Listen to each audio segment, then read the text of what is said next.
I'm really delighted to be interviewing Steve Pifer. Steve was a former ambassador to Ukraine and spent his career in very senior foreign service positions. He's now associated with the Center on CSAC, the Center on International Security and Cooperation at the Freeman Spogli Institute. He's been a big supporter of Ukraine, and there's really quite a lot to talk about. Steve wrote a long, I think very insightful piece for Brookings recently that we will give you the link to. I wrote a piece also on the coming winter war. This is a decisive and somewhat worrisome moment in the course of the conflict in Ukraine. So Steve, why don't we begin really from the beginning, which is the motives and the arguments about the war, because to this day, you still get people like John Mearsheimer and Jeffrey Sachs and, recently Bob Wright, all of whom have bought into some aspect of this argument that this was not Putin's fault, that Russia invaded Ukraine simply for defensive reasons because of NATO expansion. And this is an argument that just doesn't seem to die. Yeah, I keep trying to find the big enough stick to kill it. But let me give you 3 or 4 points that I think they overlook, because I don't think that argument stands up to serious scrutiny. So if you go back to 1997, before NATO invited Poland, Hungary, and the Czech Republic to join, NATO had a summit with Boris Yeltsin, the president of Russia, and they signed an agreement to build a NATO-Russia relationship. That preceded enlargement. And in the document they signed, it had a couple of commitments by NATO. NATO said there's no intention, no plan, no reason to put nuclear weapons on the territory of new NATO members. And the signal to Moscow was NATO enlargement does not mean NATO nuclear weapons coming closer. But in a way, I think the more important commitment by NATO was NATO said there was no requirement for the deployment of substantial combat forces on the territory of new NATO members. And up until 2014, there were virtually no NATO ground forces in places like the Baltic states or Poland. That only changed in 2014 after Russia had seized Crimea and Russian security and military forces got involved in the fighting in Donbass and eastern Ukraine. A second point, in 2002, Vladimir Putin met with the leaders of NATO in Rome at a summit meeting. They signed a document on basically deepening NATO-Russia cooperation and giving that cooperation a new character. And Putin did that knowing that 6 months later, NATO leaders were going to meet in Prague, and they were going to invite additional countries to join the alliance, quite probably including the Baltic states. Yet, at that summit meeting where Putin could have vented all of his concern about NATO enlargement, he didn't say a word. And I suppose the Eastern Europeans that had been under Soviet occupation would have said, he's not actually being moderate, he just knows that he's too weak to do anything about it at that moment. And that was really the reason. That might well have been the reason. Although at that point, I think Putin had begun to install a degree of stability after the pretty chaotic years of the 90s in Russia. Right. But still not a word. You had then, I think, it's been pretty clear really going back to the NATO summit in Bucharest in 2008, that there isn't within NATO a strong desire to bring Ukraine into the alliance. And I think it's understandable, which is that most NATO countries are not prepared to commit their forces to Ukraine's defense. Right. We've seen that. President Biden said that, the Secretary General of NATO said that. They're prepared to send military equipment to Ukraine, but not to commit their forces. The Russians had to know that. Their diplomats had to know that, their intelligence officers had to know that. Ukraine was not on a fast track to NATO membership. And the last point I just note is that in May of this year, you had both the Finnish government and the Swedish government formally apply to join NATO. Vladimir Putin's reaction, no big deal. So you look at the words and actions by Vladimir Putin, and it hasn't been a big deal when it might have counted. Sure. And I just see this argument as something that the Russians throw up and as part of when they talk about denazification, and they claim that the Ukrainians are trying to get nuclear weapons, and they talk about Ukrainian genocide against the occupied territories in Donbass. It's kind of like they're throwing spaghetti against the wall to see what argument's going to stick. Yeah. And unfortunately, some in the West buy into that NATO argument. Yeah, I mean, they may have other reasons for not wanting to support NATO, and it's a convenient excuse for being on the wrong side. Okay, so Steve, let's go on to another really important question, which is what were Russia's real motives in invading Ukraine? Because I actually think we know a fair amount about that since Putin has talked extensively. He wrote this long article in the summer of when was it, 2021? 2021, yeah. Yeah. And then he reprised most of those arguments in the speech he gave on February 21, 3 days before the invasion. Right. So what is really driving this? Yeah, I'd say three factors, which is how I attribute what the Kremlin has done. One is the Kremlin was getting concerned that Ukraine was moving out of Russia's sphere of influence. The irony here is that nothing has done more than Russian policy of the last 8 years, beginning with the siege of Crimea, to push Ukraine away and towards the West. A second factor, which I think was equally important, was about domestic politics within Russia, which is that for the Kremlin, a Western-oriented, democratic, economically successful Ukraine is a nightmare, because that kind of Ukraine would cause Russians to ask why they can't have the same political voice, the same democratic rights that Ukrainians do. But the third factor, and a factor that I think if it hadn't been for Vladimir Putin, you had some other Russian leader there, this war might not have happened. Because in Putin, and we saw it in the long essay he wrote back in the summer of 2021, we saw it in his speech on February 21 of this year, this is somebody who fundamentally does not accept the right of an independent Ukrainian state to exist.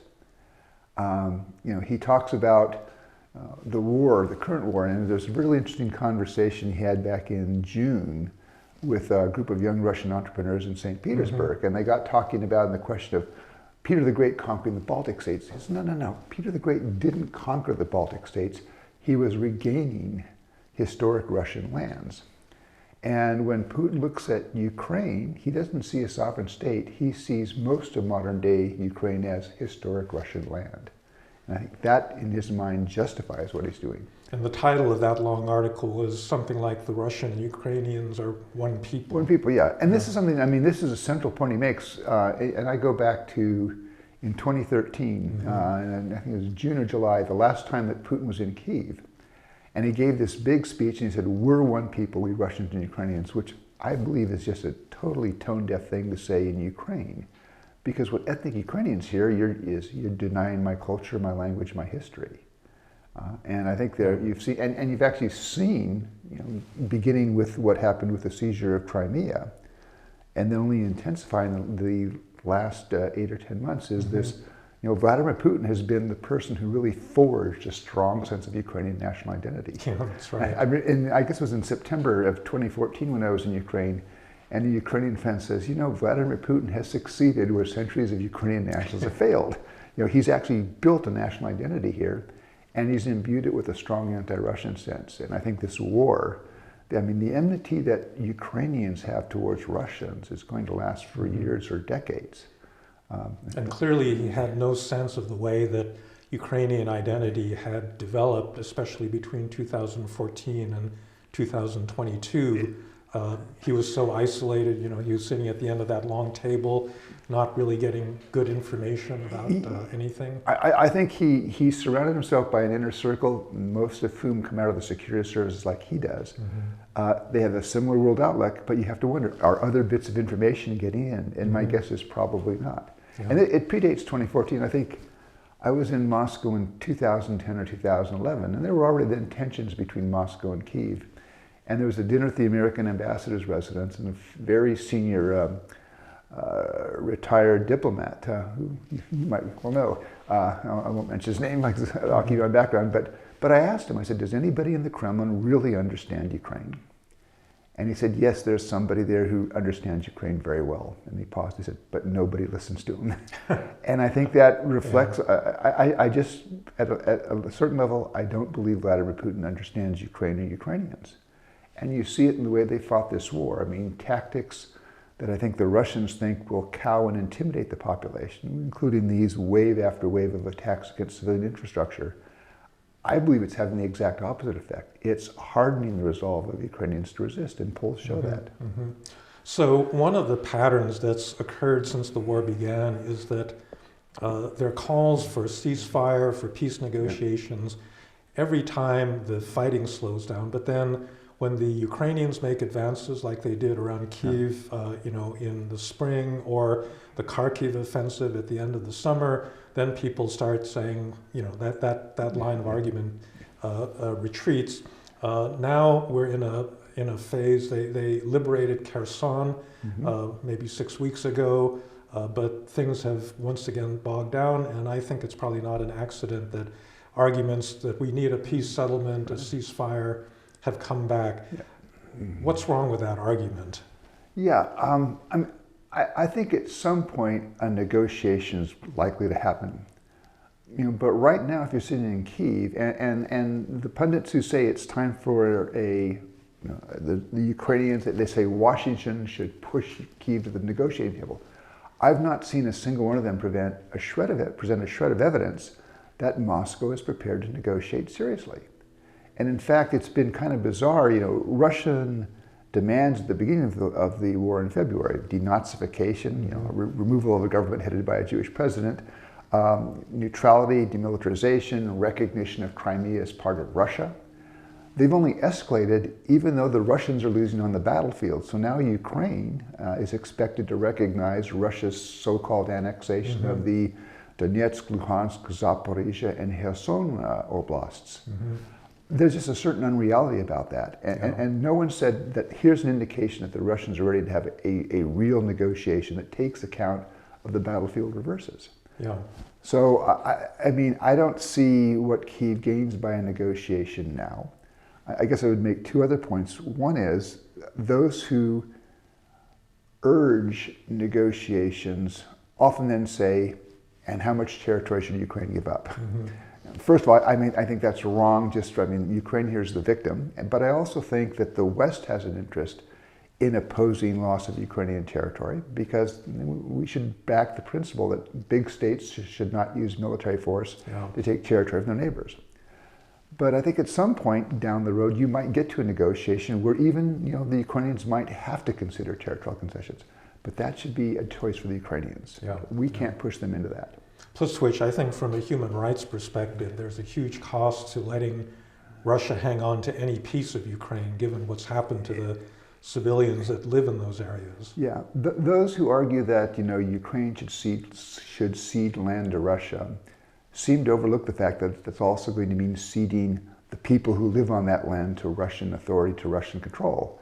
And we've seen in places like Bucha, Irpin, Borodyanka, Izium, what that means. It means filtration camps, torture chambers. It means this grotesque Russian removal of children, taking them back to Russia for adoption by Russian families. It's not just giving up land, it's giving up people, and they seem to overlook that. And what we've unfortunately seen in 10 months is just massive human rights violations, war crimes, atrocities committed by Russian forces when they occupy territory. So the word genocide is thrown around very freely these days, but it really does seem to me that this is what's going on vis-a-vis Ukraine. Wherever the Russians have occupied Ukrainian territory, they forbid people to use Ukrainian. They've destroyed Ukrainian cultural artifacts, stolen things. It's really an attempt to wipe out any kind of separate sense of Ukrainian national identity. And you see it, immediately in those school systems that have reopened in some of the cities, they bring in a Russian curriculum. In some cases, they bring in Russian teachers because the Ukrainian teachers who haven't left refuse to teach the Russian curriculum. So it really is an effort to sort of erase Ukraine, and I think that's really what part of this fight is about on the part of Putin. Yeah.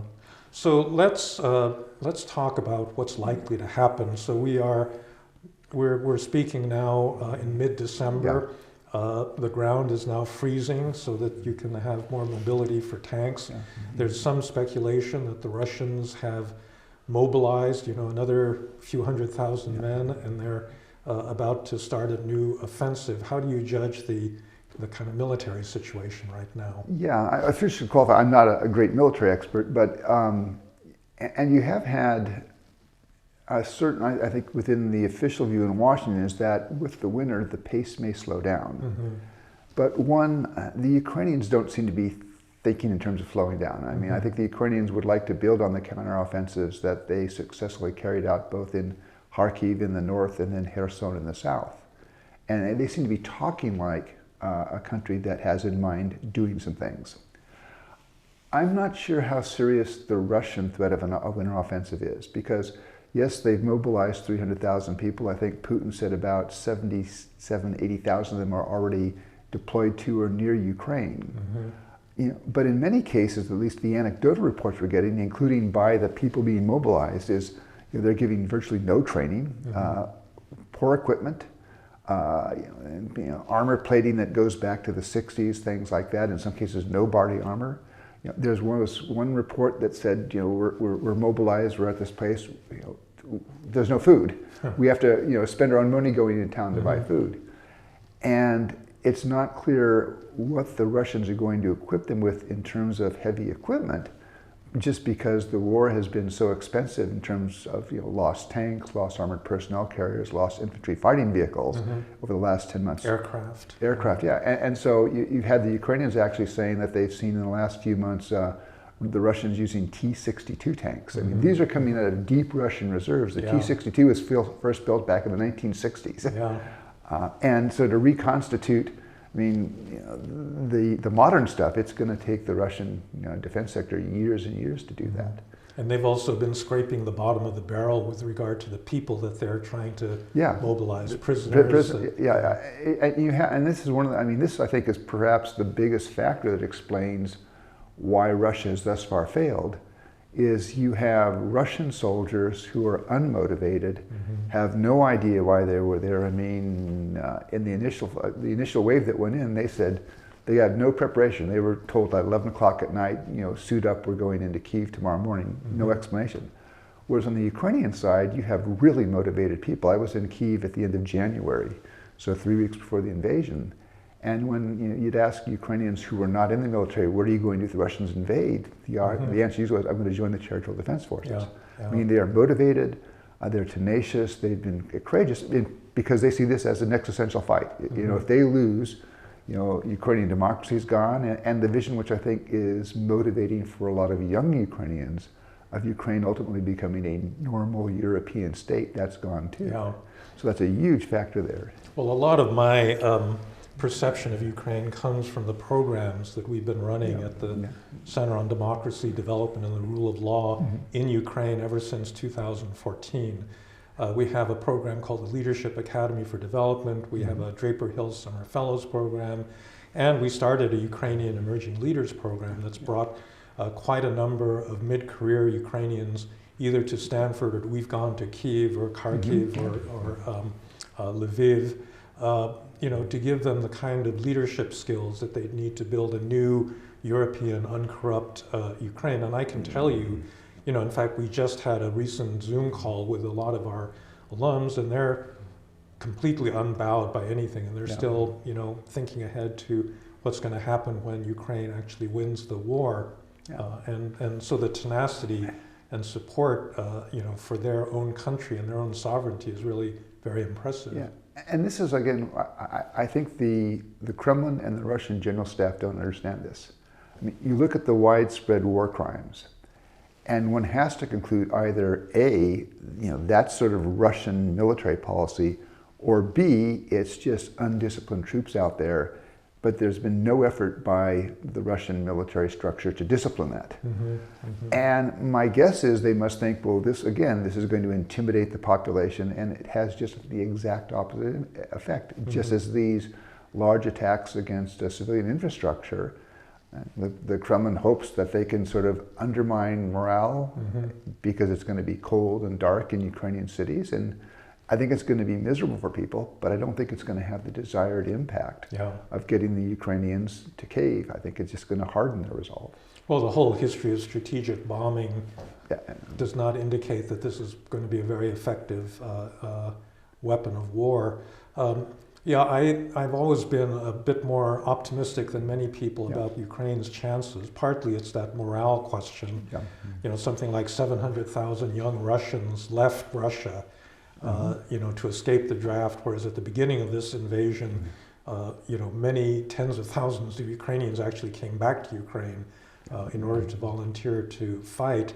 And it does seem to me that, you could expect some further Ukrainian gains. I mean, they really need to get the left bank of the Dnipro River, push the Russians back from Kherson, and then basically in Zaporizhia Oblast, that's the main corridor by which the Russians can resupply the entire Crimean Peninsula. Yeah. There is the Kerch Bridge, which has already been attacked, and I think that the city of Melitopol is probably the central hub through which a lot of the supplies come, and I would think that the Ukrainian General Staff is working really hard on how to reclaim Melitopol and basically cut those Russian lines of supply. Yeah, and it's been telling, Melitopol has actually been probably the single biggest center for Ukrainian partisan action going back 7-8 months. So there's already an active resistance movement going on there. And the one advantage the Ukrainians have is the front line from Kherson in the south to where Kharkiv and the Russian border meet in the north. It's 1,000 kilometers long. That gives the Ukrainians the ability to choose where they want to conduct their next offensive. And we saw them using that surprise element. I mean, they began talking in August that they were going after Kherson. And then lo and behold, in September, the big offensive initially came up in the north in Kharkiv.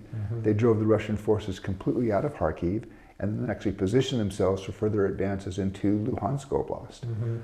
So I think if you're looking at it from a Ukrainian point of view, there's a certain attraction about Melitopol, because if they can actually get from the line where Ukrainian forces are now down to the Sea of Azov, they can actually then cut the railway line, that is the land bridge from Russia to Mariupol, then on into Crimea. And that then puts even then more stress and more importance on the Kerch Bridge as a resupply route for the Russian military forces in Crimea. And there's also a freshwater canal from Nova Kakhovka taking water from the Dnipro down to Crimea. And the Ukrainians had cut it once after 2014, and if they can take that town, they can cut it a second time. Right, exactly. And that, I mean, what it does, I think, Crimea is pretty arid, but the peninsula probably has enough water to support the population. What they need that canal for is they need that water for heavy industry, but most importantly for agriculture. And so it has a big impact on the economy of Crimea. Yeah. So we've established that Ukraine is going to keep fighting. What about Ukraine's Western backers, the Europeans? How do you judge their willingness to endure high gas prices, economic disruption, inflation through the winter and then on into 2023? Europe is sticking with Ukraine in a way that I think many of us might not have predicted back in May or June. In situations where now the Russians have virtually cut off all gas flows to Europe. But the Europeans are finding ways to get by. I mean, the Germans, have been hugely dependent on gas imports from Russia. They've turned to LNG. In fact, just today, apparently Chancellor Scholz was at the opening of one of these ships that comes in to convert LNG back to regular gas. That's right. So they're finding alternatives. And there was a story I saw about 2 or 3 weeks ago that said, among German companies that are heavy users of gas, 75% said that they'd found a way to reduce their gas consumption and still sustain production. So I think Europe is sticking very well with the Ukrainians on this. And I think it's because there is this now recognition in Europe that this is a very different Russia from what we'd hope to have as a neighbor. And that I think that there is seen that there's value for European security in stopping the Russians in Ukraine. Now, I think the bigger question in my mind is, can then the Europeans getting through this winter, which most seem to now think they can get through this winter, can they then do enough so that next winter, the winter of 2023, 2024, that they can get through that if it comes to that? But if they can get through that winter, then by that point, I think the assumption is that they're going to have alternatives, that they can withstand the kinds of energy pressures that the Kremlin hoped, would basically begin to undermine European support. Sure. Now, another question mark, although probably less of one, is the United States.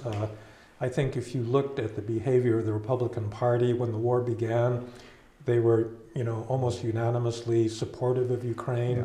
But with every successive aid vote, the number of conservative Republicans or MAGA Republicans has increased. I think there was a lot of worry at the time of our November 8th midterm election that if there was a big red wave, then more people Republicans in Congress would follow Marjorie Taylor Greene, who announced that, not another cent for Ukraine, if we take over. But it seems to me that that threat has diminished somewhat. I think so. I mean, if you go back historically from the time Ukraine regained independence back in 1991, there's been strong bipartisan support from Republicans and Democrats alike for Ukraine. And it's really, supporting Ukraine has really never been a controversial issue. But I guess, I expect that's going to continue, with the footnote that I am a little bit concerned about MAGA and this view that we shouldn't be supporting Ukraine. And I worry about it in part when Kevin McCarthy, who hopes to be the next Speaker of the House, he seems to have sort of endorsed that view at least part way. Mm-hmm. And what I worry about here, I guess, is that, the bulk of Republicans, I think, understand that it's in America's interest to support Ukraine and see Russia fail in this war of aggression. What I worry about there have been other times where over the last couple of years I looked back and said, the bulk of the Republicans have to see this, but when the MAGA line comes across, they don't challenge it. Well, I mean, it's worse than that. It seems to me the former president, Mr. Trump, is actually on the wrong side of this. That he's always said very positive things about Putin. He seems to admire Putin as a strong man. He does not like NATO or the Europeans, and he doesn't like Ukraine. I mean, Ukraine is what led to his first impeachment. Well, I'd correct that. I'd say, it was Donald Trump who led to his first impeachment by trying to extort the Ukrainians. No, I think that's right. And again, to the extent that Trump maintains, a voice within the Republican Party, if they don't want to challenge him, that makes me a little bit nervous. But again, historically, the Republicans, or the bulk of the Republicans, have come down on the right side of this issue with regards to Ukraine. Well, it's a subject for a different discussion, but it is very strange the way the Republicans could attack Russia and attack Obama for being soft on Russia when he was the president. But now a certain number of them have actually switched sides and think, well, Putin's a Christian and, Zelensky represents, woke ideology and therefore, we should support Russia. And I think that part of this is, it is social. I mean, I think, Putin is conservative socially. That has appealed to a certain section of the Republican Party. But wow, I mean, when we first met each other in government back, 1988, 1989, would we have ever predicted that there would be this kind of voice within the Republican Party? No, it's hard to imagine. All right, so let's conclude with what the United States and its NATO allies should be doing at the present moment. I mean, obviously, people were surprised at the degree of support, both from Washington and from Europe, but going forward, Ukraine is being bombarded constantly by Russian rockets and drones.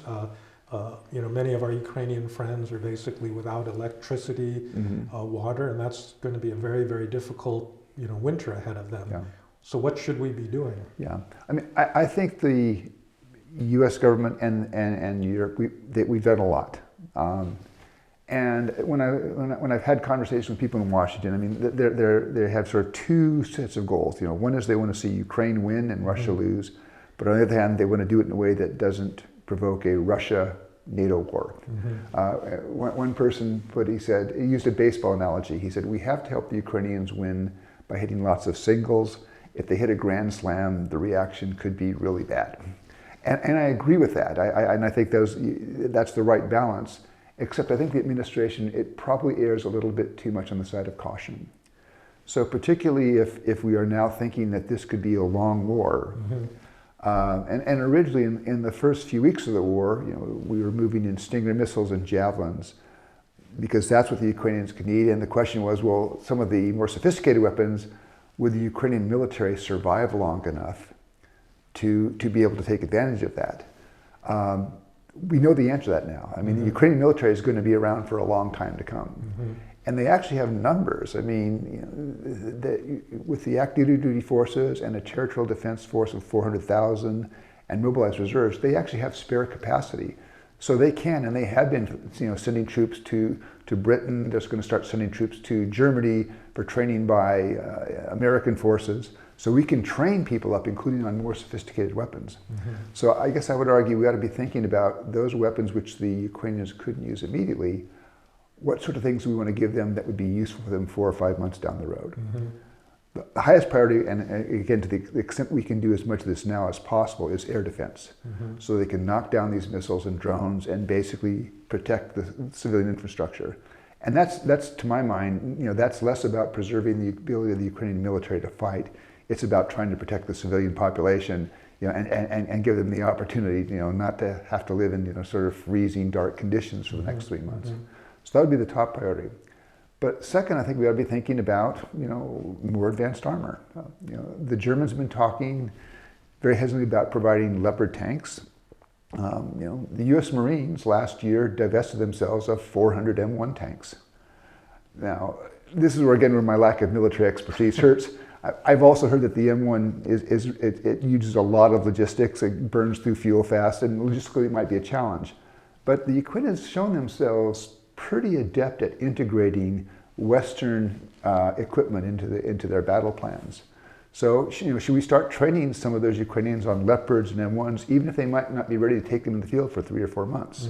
Because I think this war could well be going on at that point. The other thing I think that I'd like to see, which we could do now, that would have, I believe, a pretty immediate effect, was we've given the Ukrainians the HIMARS, the High Mobility Artillery Rocket System. And right now we've given them the rocket they're called Gimlers that can go about 50 miles and land within 25, 30 feet of their target. The Ukrainians have used these to great effect. They've attacked Russian command posts, they've attacked Russian ammunition dumps, and it's really screwed up Russian logistics because they've had to move their ammunition dumps back 30, 40 miles so that they can't be hit by this. Well, there's a big brother to Gimler, it's called the ATACM. It has a range of 180 to 200 miles. That would allow the Ukrainians to range logistics on the Russian side throughout occupied Crimea, anywhere in occupied Ukrainian territory. And you could probably drive Russian logistics back another 100 miles. And what that happens is, if they have to move their ammunition dumps back, they have fairly limited truck capacity. All of a sudden, their rates of fire on the battlefield, they start dropping because they can't get the artillery shells up. And I think the administration has a concern that would the Ukrainians use them against Russia proper? Well, if that's the concern, tell the Ukrainians you can have these systems, don't fire them against Russia proper being Russia in its border as of 1991. And I then might even at the side kind of let it be known, well, but if the Russians continue these indiscriminate attacks, maybe that proviso could go away. But even with the provision that they could only attack targets in occupied parts of Crimea, I think it could have a big impact. The Kerch range would be within range. That's a very legitimate military target. And they could really, I think, have a negative impact on Russian logistics in a way that could have a big impact on the battlefield. So one question I haven't asked you previously is really about Crimea. It does seem to me that there's a possibility that the Ukrainians could actually retake Crimea if they can choke it off, through the methods that you described, not through a frontal assault, but basically by cutting them off. So, back in September, there was a lot of talk about nuclear escalation because the Russians had kind of vaguely hinted that there were red lines that could not be crossed. But I think that we probably feel now that that was just a bluff, that they were hoping to scare the Western supporters of Ukraine.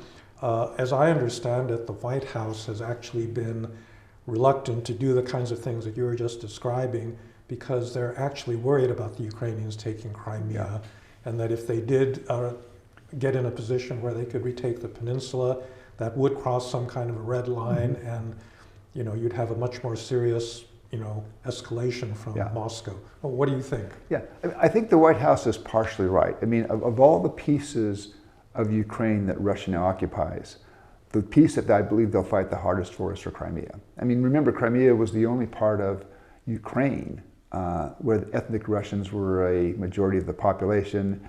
Sevastopol harbor in Crimea is usually important for the Russian Black Sea Fleet because they don't have the facilities in Russian ports on the Black Sea to basically house all of the ships that they have. And as you said, I mean, frontal assault's going to be very hard because the isthmus that connects Crimea to the Ukrainian mainland is only 4 or 5 miles wide. So any kind of strategy would have to be, basically attacking the supply routes and then trying to choke off the Russians. But I think Crimea will be hard because I think the Russians will fight really, really hard to defend Crimea. Now, having said that, I think the nuclear threat in September was used by Putin. And now the Russians sometimes now say, well, you misunderstood us. But I think it was pretty clear that they were trying to say, and the phrase I think he used is, we will defend Russian territory. And Putin used this with regards to Ukrainian territories that Russia supposedly had annexed. We will defend them with all available means.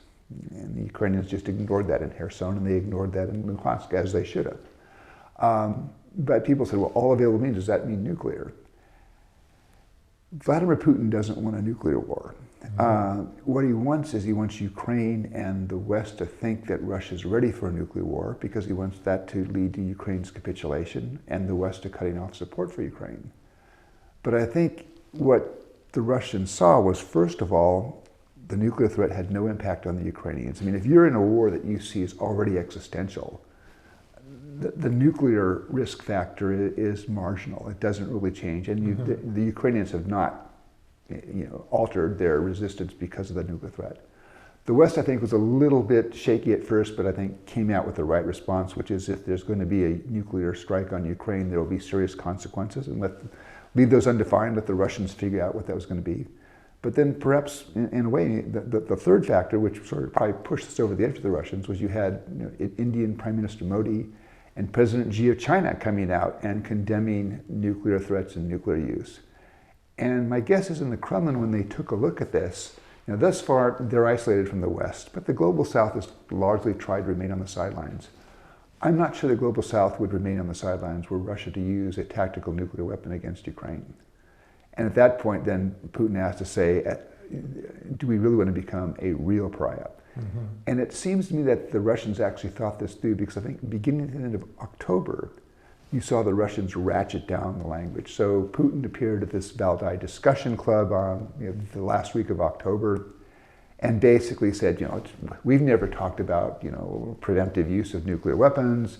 This is all basically, these are insinuations made by the West designed to tarnish Russia's good image. And the following week, the Russian Foreign Ministry put out a statement on prevention of nuclear war, which 95% was all the right things. When the Chinese foreign minister met with Russian Foreign Minister Lavrov, he came out and said, yes, Lavrov understands that any nuclear use would be unacceptable and inadmissible. So what I've seen in the last 2 months really is the Russians try to ratchet that rhetoric down, which I believe is that they took a look at it and decided it wasn't working and was perhaps being counterproductive. So I mean, I think we have to follow it, we have to take it seriously. But at the end of the day, I don't think it's a serious threat. And the West also, I think, has to be thinking, if the West were to cave to this kind of blackmail now, then you have to be prepared to face it every other time you get into a major standoff with Russia. And it's a bad precedent. It's a very bad precedent. Okay, well that's pretty comprehensive. So Steve, thanks very much. Sure.